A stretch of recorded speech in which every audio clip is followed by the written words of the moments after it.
Lawrence Memorial Hospital has a rich history, beginning as Joseph Lawrence Free Public Hospital in 1912.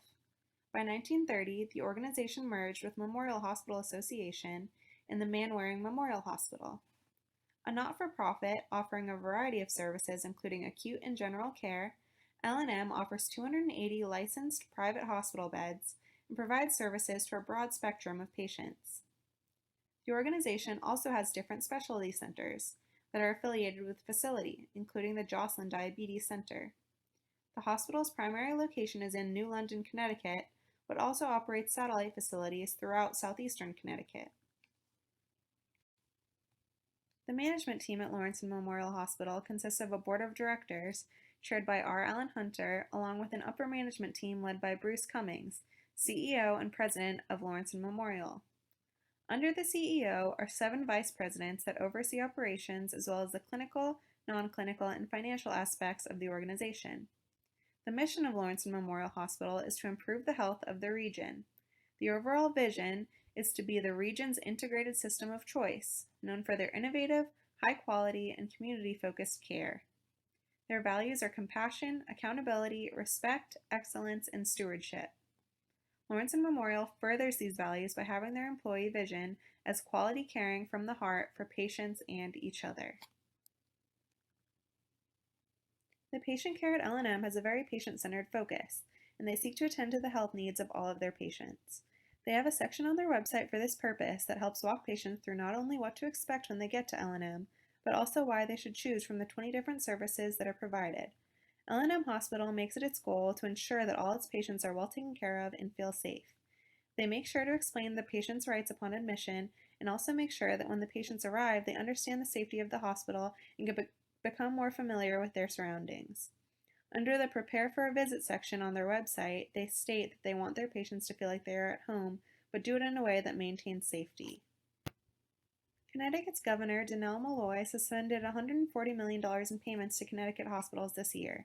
With the hospitals struggling to care for the most critical patients in their communities, suspended payments and increased taxes with decreased reimbursements put a financial burden on the hospitals.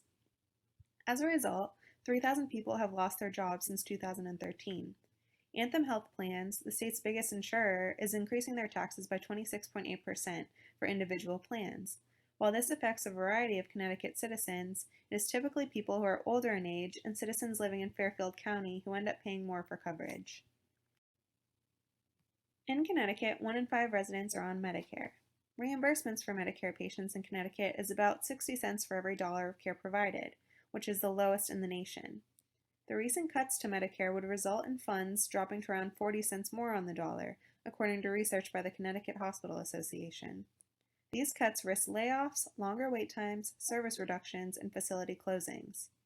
Yale New Haven Health System is also pushed to make cuts.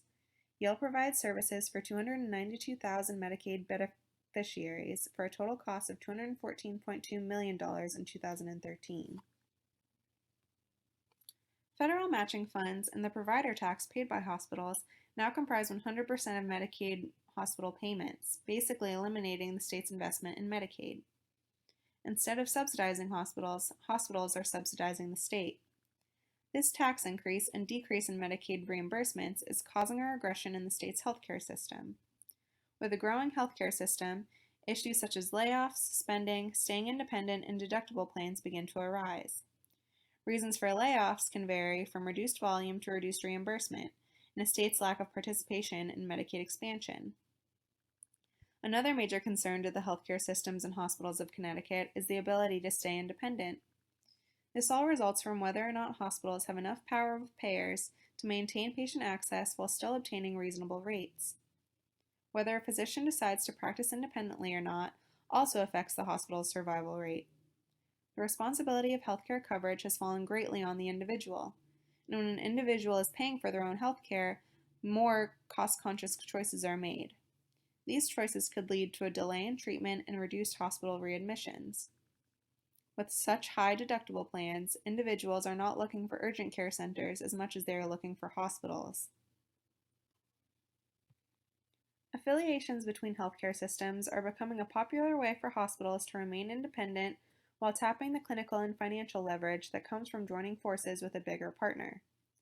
The order for affiliation between L&M and Yale New Haven Health Systems was initially denied in February of this year by the Connecticut Office of Healthcare Access, or OHCA, under the instruction of Governor Malloy due to concerns of high costs and decreased access to care within the state.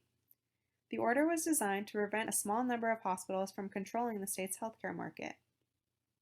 In September, the affiliation was approved after the OHCA reviewed the affiliation and felt that Yale had demonstrated that the proposed affiliation will not restrict access to health care across the state. The newly acquired affiliation between Lawrence Memorial Hospital and the well-established, profitable Yale New Haven Health Systems will have a great impact on the financial well-being and cultural healthcare climate of L&M. The hospital affiliation will provide L&M with the capital to survive in the current healthcare climate of decreased medical reimbursements, increased costs, and heightened technology requirements. L&M has been faced with massive financial losses that alone the organization could not seem to successfully compensate for. An increase in capital is required to successfully implement provisions of the Affordable Care Act that require obtaining and utilizing large amounts of data. Healthcare is moving from being hospital-centered to becoming a population health-centered model of care, and managing this transition requires highly technical, efficient systems as well as resources that L&M are currently lacking. There are potential risks with any acquisition or affiliation that could affect the profitability and success of Lawrence and Memorial's vulnerable system. Lawrence and Memorial is seeking financial support and stability that Yale New Haven Health Systems can provide, but the system and culture of the organization may change, which can affect both employee satisfaction and ultimately profits and success of the organization. Most often, the culture of the larger organization will dominate, and if rebranding is initiated, L&M may risk losing its identity in the community that they have served for many years. Another significant risk is the potential for increases in the cost of patient services at L&M. According to Medicare data, Yale New Haven's patient charges run higher than the state average for a number of procedures. Greater consolidation can lead to hospitals having more leverage with commercial payers, which could result in higher costs. Unions have expressed their concern with the acquisition between L&M and Yale New Haven for precisely that fear. A monopoly over the market could be created, with less competition and greater market share healthcare costs at Lawrence and Memorial Hospital. While the association with the Yale New Haven Health System is a definite light at the end of the tunnel for Lawrence and Memorial, it is important that the organization does not make the mistake of thinking that they are completely out of the dark. Because Lawrence and Memorial was part of an affiliation rather than an acquisition, the organization still has significant freedom to maintain its attributes of independence, which also leaves the opportunity for L&M to fall back into old habits. One important factor that both Lawrence and Memorial and Yale New Haven Health Systems need to ensure is that they have a clear rationale for the affiliation by identifying what they'll be able to achieve together that they couldn't necessarily achieve individually. An example of this is making sure to capitalize on the ability to now send tertiary patients to Yale New Haven Health Systems without losing money like they were before due to lost business because of an inability to provide care to more complicated patients.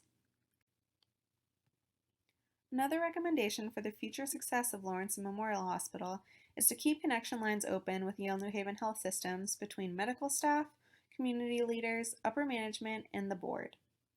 If both organizations are able to keep communication lines open, leaders will better be able to express common goals for the organizations and how working together can help to achieve those goals through utilizing evidence-based medicine, information technology, and hospital staff accountability.